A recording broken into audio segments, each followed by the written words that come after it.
Hey, what's up, everyone? My name's Lionel. I'm your host for LT Productions, and you are watching I Watch It Watch. We are covering The Real Housewives of Miami, Season 7, Episode 19, and this is Reunion Part 2. I appreciate everyone for coming to my channel. Please like this video. You can also subscribe, and you can leave your comments below. This video is going to be short. Maybe 10 minutes, but you know, I do appreciate you all for sticking with me. Now let's talk about part 2 of this reunion. Okay, y'all. I mean, the big gist of what was brought out during this reunion, part 2, was about Julia and Adriana. Apparently have had this thing going on. They slept together at the Hamptons. Then there's all this wordplay, and Adriana said, I wasn't even going, well, we'll get there. Adriana started talking about, well, we didn't have sex. Andy was like, well, you don't have to have sex with a penis. Like, no, it wasn't that. I mean, there's other ways, and everybody's chomping in, like. So then, first Adriana said they didn't have sex. Then she goes into, there was some hand movements of things that were going on. I didn't do anything. She did. Adriana, I think you're kind of lying with that. I think some stuff did happen. But the foolery of it all is that they're all turning it back on Adriana. When Julia said, I do, to Martina. I mean, Alexia, what is going on? So Julia says that she had to come out and say this because Adriana was holding it over my head for so many times. She had been telling me that if you don't do this, if you try to be her friend, I'm gonna tell it. And then they tell us something about Adriana said, I'm gonna break the fourth wall and I'm gonna say this. Adriana said, that's not what I was gonna say.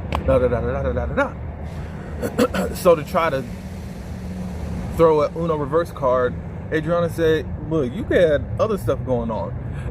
You've been stepping out on Martina for a while. You were sleeping with a mortician, and in exchange for nobody to say anything, you had to buy him a coffee pot. So this goes back to say about when Larsa was talking about Julia wanting a black man and a big, you know what? All this is going on, and still they decided to still give you some children. And I know the adoption agency is looking at all this like, what? Martina, she said that she told Martina about six months ago, and then I'm hearing 8, so I don't know what's going on there, but whatever. So this happened 4 years ago, and now you're doing this. Andy said, so what was her reaction? And she said she cried and cried a lot. But I've been a victim, and I just couldn't hold this. You see how she's looking like a statue because she don't want to look like the white Karen that she really is. She probably took a tranquilizer before she came out, you know. So she just wanted to be meek, mild, and lowly, and I'm just such the victim. But still, that couch over there, the alliance that they got going on, they were still trying to attack Adriana. And I don't understand why. I really don't know. But in short, Julia's a hoe. Whatever was going on in their marriage, she said we were in a bad place. I think that they were in a bad place, to be honest. Because I do remember when they flashed back of when Martina was threatening to leave her. You're so mean. And probably she was just stepping out on her wife at that time. Who knows what was going on? But as we know, that them daughters are not around her because of them adopting new children. No, there's something else going on with you, Julia. And that's just that on that. And you're a mess, and I don't know why you would try to stay on the show. But now that you have other allies, you think that that's going to protect you, but you look a fool. You look a fool on my television screen. A fool. You send I don't know, can adoption agencies take adoptions back? I don't know. But y'all got a lot of stuff going on. And obviously you were able to talk people into getting you what you needed to adopt these children, and knowing your life was a wreck. Sad, sad. We move on to Kiki. We talk about her upbringing and all that good stuff, and they talk about the threats from Haiti, because Haiti feels like there's an obligation that you pay it back. If anybody's successful out of that country, you should be doing stuff. So she got a lot of unaliving threats. His father went back to Haiti to put his foot down, but I don't understand it. I'm gonna go with whatever they say, but don't you think that there was a lot more threat on him to try to protect his daughter? I don't know. Maybe he's got some type of influence around there. I don't know. But it's still a work in progress with her relationship with her father. I would stop working and leave him where he's at. These folks just want to be around you because they see you got what you got as far as success. She's stopped dating. Her last relationship was a while ago, and she hasn't had sex since March of 2024. A lot of things that she's figuring out is that she's got a lot of dad issues, and she was dating the same type of man that did resemble a lot of characteristics that's in her father. So Marisol hooked her up with the friend that she's known for 30 years, and they're going to be seeing each other in the Hamptons as far as when this was taped. So that's already passed and gone, and she's just going to see what's up. We get on.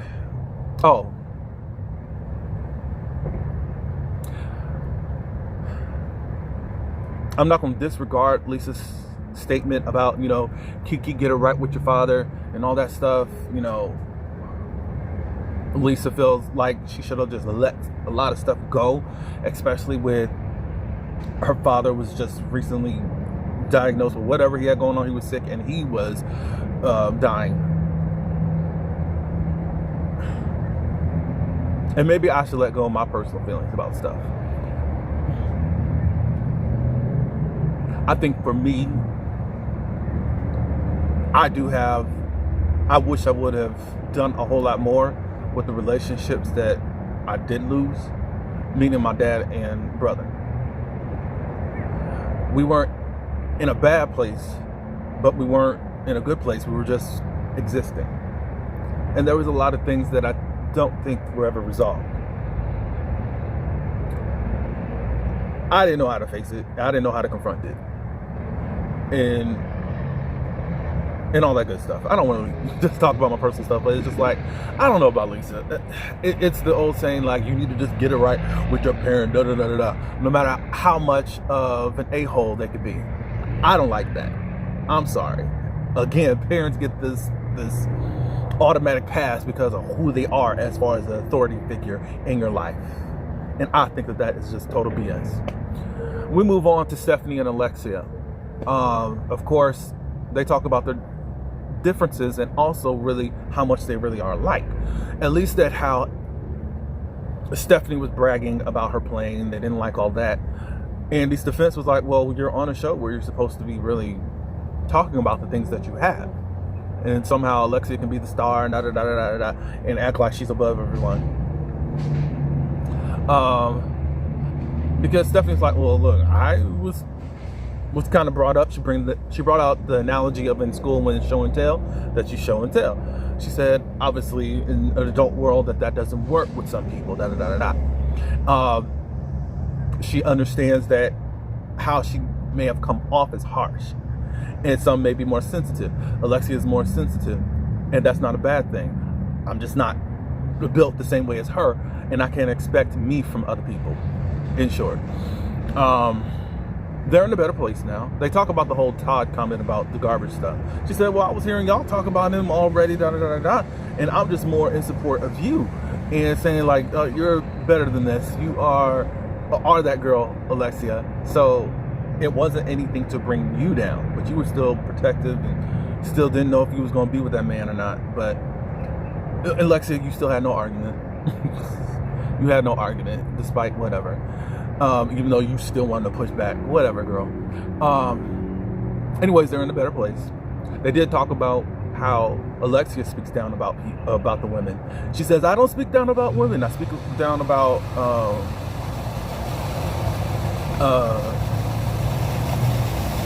men. And Gertie was like, oh, we have never seen you do that. We have never seen you do that as far as speak down about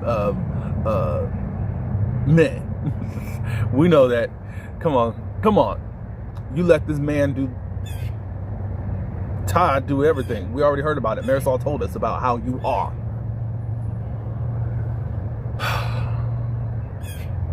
What else was there? They started to get into the whole Larsa and Lisa thing, but it's to be continued. My overall thoughts, the alliance there over on the right-hand couch, that is so crazy.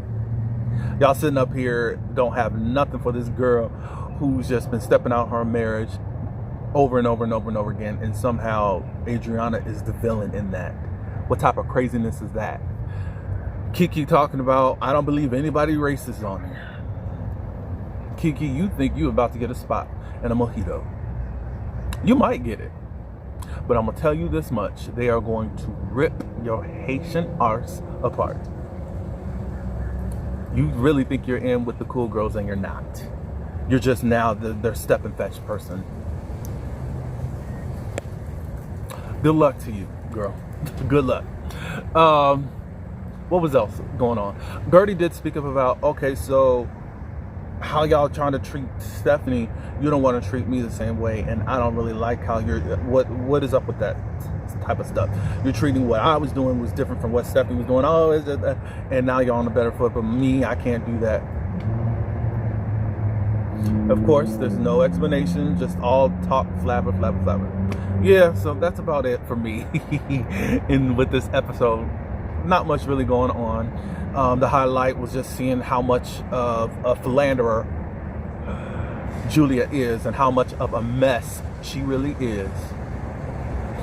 But for whatever reason, she done made it to the top. And now folks are protecting her. She might come back because of this, but whatever. That's all I got. Y'all can comment. I may have missed something. I don't know what I could have actually missed, but let this reunion be over with. We got one more part. So thank you for coming by. Like, comment, subscribe. And until the next one, peace.